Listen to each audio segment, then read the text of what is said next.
Buckle up. It's the Insurance Dudes podcast. From the scratch perspective and from the scratch perspective, what would you do differently now rather like the way you approached it then and now with everything you've learned? How would you approach it differently? Yeah, there's a lot of things. I mean, we just kind of jumped into it. Maybe I was a little overconfident in our ability to get sales going right away. Again, having started scratch in other businesses and sales, I felt pretty confident in my ability to just make it happen. So I would say probably maybe spend a little bit more time on the front end, really, really planning out like where you're going to get your business from and putting a really good system in place. You know, we come from a community that it's a larger community, but it's still very kind of small town mentality. And so I kind of relied too heavily on my own network as my basis for building our business. And that's kind of how they tell you, it's like, hey, go to the people that you know the best and they'll buy from you. I was shocked at how many people I thought that would come immediately and buy insurance from me. How many people wouldn't even answer my call. I mean, people I thought were my best friends, right? So I think for anybody that's really interested in getting in this business, starting from scratch, build up a business model that has nothing to do with your network. Your network should be like your gravy. It should be the extra. It should be the bonus, the cherry on the top. But if you can't do this business, going out there and getting it from people that know nothing about you and could care less who you are, then you may want to reconsider it until you can figure out that model. So that would be my number one point of advice. Yeah. Can you imagine if somebody started a McDonald's and they're like, you know what, I'm just going to start, I'm going to invite my family. That's it. Yeah. Yeah. They better be able to eat a lot. Yeah. Yeah. That's crazy. Yeah. Creating that measurable, the whole process where you can measure stuff. How much has that changed the game? Did you come in thinking that? Like, I know that you just spoke on, what you were told, but what was in your mind coming into it about how you would develop your business and scale? Or was scaling just not even something you were thinking of? I mean, it's something we were thinking about, but I didn't have an actual understanding of what that looks like in this business of actually how to scale. I guess in all the other sales jobs I've ever had, I've just been a sales guy, go out, build your book. I wasn't, necessarily responsible for everybody else's growth in the overall business. So I understand it in general, like what we're trying to do, but actually doing it in the insurance model was I was kind of learning on the fly. I had an idea. It's kind of like, I kind of equate it to like being in college. When you go to business school, they kind of teach you what business is supposed to look like, but then you get out in the real world and it's something entirely different. So I had a pretty good idea of what it was supposed to look like, but once I got into it, just get hit from 100 different directions. And the reality of, oh my gosh, we haven't made a sale in 3 days. And then you start panicking and then you're just putting out fires everywhere. And you got calls that you don't even know how to sell that because you've never sold it before. So even if I would have fully understood how to measure it and track it, I don't know if I gave myself enough time to actually do it. I wasn't spending enough time doing that. I was just selling and just trying to like survive daily. And I think that's where, I had all the best intentions of spending some time on a Saturday or evenings of really focusing in on that stuff. But you just get thrown into the fire and you just start running and you go and all that stuff goes out the window. And before long, it's, 6 months, a year, and you haven't spent any time looking at the business. You're just in the business, So, well, the business can end up running you if you're taking 100%. On everything that needs to be taken care of and learning all the things that need to be learned, right? It's so overwhelming. There's so many things and anybody could walk in the door and be busy, but are you busy with the stuff that you should be busy with? Yeah. And that's where I think I made the biggest mistake early on again. And that's going to be a theme in anything you ask me about. It's just how many mistakes I made at the beginning, but just getting busy and just letting that stuff go too early, just not staying disciplined to go, no, time out. Even if I have to walk away from a few sales now to make sure that I'm putting things in place into our agency to be successful in the long run, I've got to do that right now. So that you've got to stay true to those things. You've got to, make sure that you commit to those things on a daily basis or a weekly basis or whatever it is. Just stay focused in on what you have to do to make sure the agency is going down the right path that you want it to. What would some tips that you would give somebody that feels like they're wearing every hat, working 12-hour days and wants to transition, but feels like, hey man, I'm packed with 12-hour days. There's no way I can do anything. I can't train someone to do that or whatever. Yeah, I would say, well, okay, maybe you're right, but probably more often, if it's like me, most of that stuff's not true. You just have to do it. And there's no way around it. I mean, do you want to continue to work that way the rest of your life, or do you want to find a better way? So you either have to decide to do it, or you just, and most of the time I found that that's not true. Those are just voices in your head that tell you that's what it's going to be, that nobody will ever be able to do it as good as you. Oh, I'll never be able to get, if I just get these things done, then I can sit back and focus right. on the business. No, it's never going to happen. There's always going to be another project or something else that comes up that's going to take your time. So you're better off walking away from a few sales if that's what it takes to make sure that you stay on task with the things that you have to do as an agency owner. So don't believe all those voices in your head, and you just have to try it. You have to try a different way. If it's not working for you one way, doing it that way, you have to try something different. Otherwise, you're just delaying the inevitable, and which is going to be either a mediocre agency. Maybe you'll have some success, but it's never going to be as successful as it could be if you did it the right way. It's so interesting to think about that question that Jason asked with the time, it's the time machine question. You get in the DeLorean, you go back to the day you opened, and today's self tells that guy, hey, you need to do it this way. Well, I don't know that even if you had that knowledge that you'd be able to execute the same way as if you didn't go through and fail through that process, right? You learn so much from going for it and messing up, so much more from that experience. And it's tough to come and actually execute on a plan without having that experience. Oh, I totally agree. I mean, I think sometimes you have to feel the pain to understand why it's so important to stay with it. It's like the idea of, as a kid, you got to let them kind of touch the stove. Otherwise, you've got to be there every time telling your kid not to touch the stove. Well, they do it once, they burn themselves. Guess what? They remember that the next time, they'll never touch it again. And so you have to experience that pain. And I think, Craig, like you're talking about, it's, that's sometimes what ends up being my compass in the morning is like, I don't want to feel that anymore. I don't want to go another week having to be the only guy in our office selling. I want to create a system that enables everybody else to have the success, so that I can step away for a couple of days, or I can be off my game for a day, and we still are achieving our goals. So, but if I didn't have that pain, it probably wouldn't resonate. And I'd keep leaning back in on my own abilities and my own ego and all that stuff. So you got to experience it for sure. Yeah. I'm a huge, strong believer in whatever business that anybody sets up. You have to set it up with the thought of you not being a cog in the system. Like you got to set it up to where anybody can, that you set up a system that every role can be filled by somebody else. Now you can jump in and do stuff, but if you're the one that has to do it, like you're the main person, you can never truly get to that point where you're running it. Because to your point, there's always stuff like there's 10 fires that, will show up later and, but you had plans to do this one thing and then you have to do the fires. It's like, there's never a way to play catch up unless there's a system where it runs without you so that you can go above it and be able to pull the right levers and look for that future. Yeah. Yeah. And, I think that's one thing I learned from you guys. You guys have, again, part of the reason I was instantly kind of on board once I was there with you guys for 2 days. I saw it, it wasn't, before then you guys were just a podcast. You guys were just two people that blah, blah, blah. Talk a lot, right? Typical guys out there just talking a lot, but actually being in Craig's agency and seeing it happen and knowing you guys did a great job of helping us understand how you got to this point. It wasn't all pretty for you either. And that was really encouraging for me. It's not like you guys opened up shop one day and it just all worked for you. You've been through a lot of the same stuff, right? And to have you guys be further down the road and to know, hey, there is a way, and kind of you guys are just further down the road for us, than me was really, really comforting. And to know, okay, there is a way.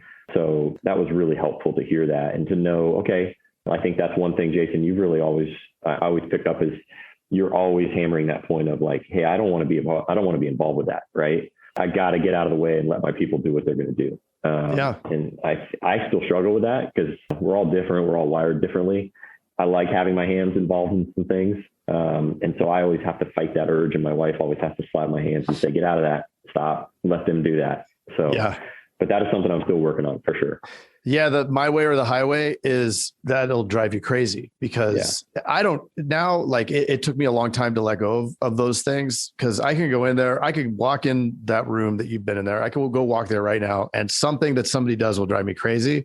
Yeah. And it's like, you know what? Who cares? Because at the end of the day, we're just worried about the result. And as long as they're doing it, as long as they're legal, ethical, and not hurting anybody, then let them do it because they're going to, if it doesn't work, they're going to figure it out. And as long as, they're not doing anything wrong and that doesn't happen. So it works. Right.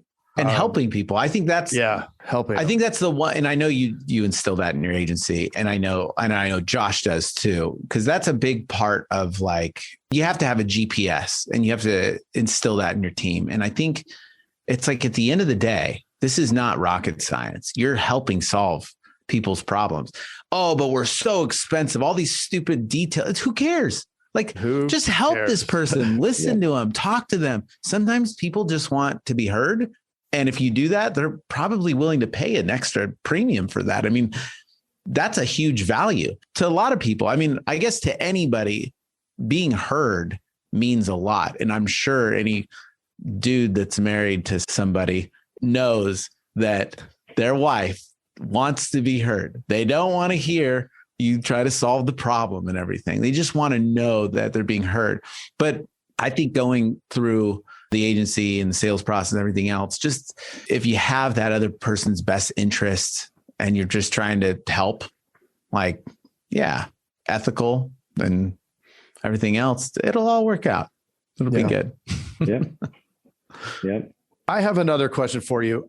I know that, because for me, it was also something that wasn't done. In fact, I don't think I probably maybe every couple of months ran a meeting at my agency. And now it's every day, if not twice a day. And how big of a change was that for you? And how important has that been to the effectiveness of your team? That was probably one of the best immediate things we could do to change the course of our agency success. Right. Again, when we started the agency, I had all these grand plans of, hey, we're going to meet regularly. We're going to do all that. But like I said earlier, those all went out. All that stuff went out the door when I had to answer a phone to make a sale, or I had to get on the phone myself to do all that stuff. All that stuff went out the door. And I've always used the excuse, well, we're a small agency. We see each other all day. I don't need to have a meeting. Find ways to excuse that. It'd go 3 weeks with no meeting. And I'd be like, it's not a big deal. I talk to them every day. It's the same thing. It's not. So one of the first things that came out of being with you guys, my first action item was to make sure Monday, we met on a Thursday, Friday at your agency. Come back on Monday. I had already told the whole team, hey, we're going to meet every day starting Monday, get ready. And we started doing it. And it was a little weird at first. I mean, I don't mind talking in front of people. I've run a lot of meetings, but it was a little weird because, well, what are we going to meet about? They knew I was out of the office. They probably expected me to come in and, I don't know, tell them they're all fired or, moving, or I don't know. But everybody's at first a little bit scared about it all. But we just started meeting, and I just like you guys always talk about, I laid out a vision for where we wanted to go and some of the things that we're not accomplishing, but where we wanted to go and the investment that we're going to make into some new systems and new processes. I laid it all out. I painted a picture. I explained why. I told them, what was so great about being with you guys and some of the lessons that I've learned personally. I'm just very transparent and honest about it. And I just told them we're going to keep meeting, and we're not going to meet because, I'm not there to crack the whip. I'm not there to beat down on anybody. I'm not there to even expose anybody. We're going to meet because we're a team. And like we talked about earlier, communication. We can't go in the same direction if we're not talking. And I've heard you guys say it before, if you're a football team, you don't just everybody line up and everybody does their own thing. That doesn't work. You got to talk about what the play is going to be. So we just started meeting daily.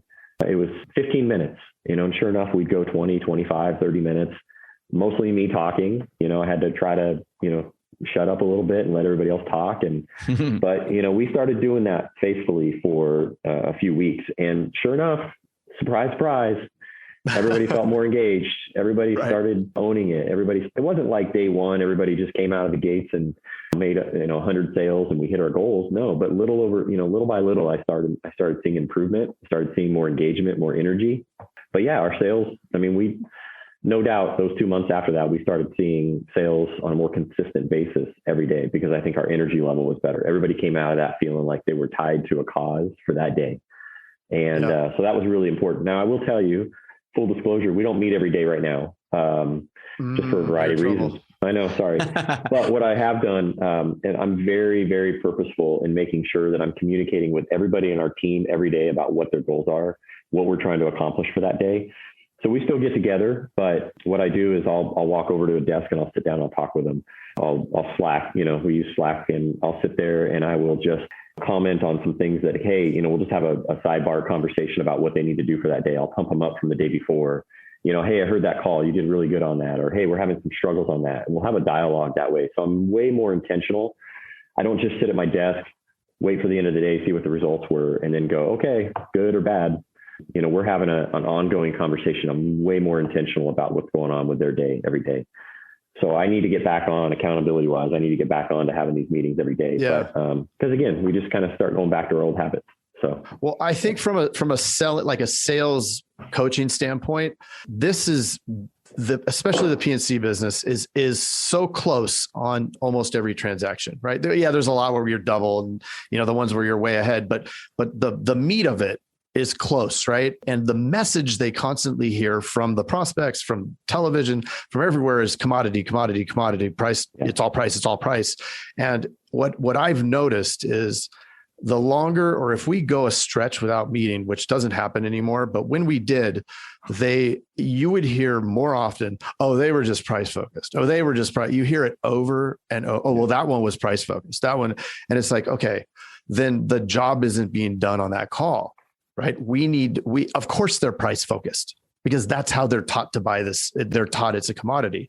So that conversation has to shift, but it doesn't shift unless the sales agent believes it to be true.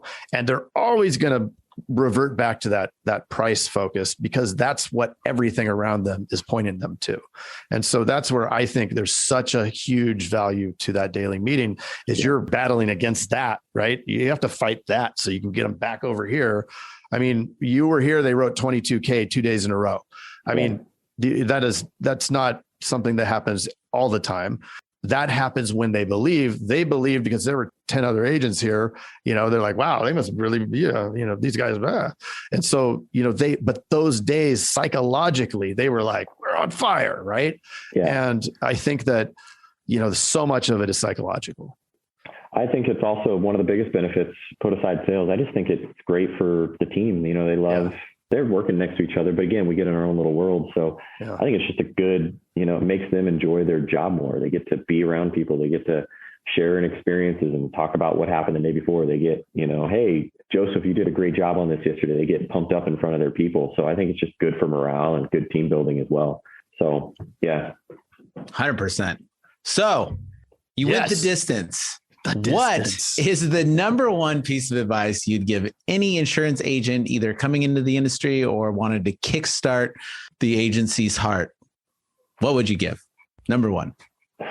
Man, there's so many, but for today, this is what I will pick. The best part, like what we're doing right now, the other greatest benefit that came out of everything that I've been doing since March, February, when we got together, is I'm part of a community. We're all out there now on our own, trying to fight this fight on our own every day. Get out of yourself, like your own little world, reach out to other agents, be a part of a community like this, and listen and ask a ton of questions.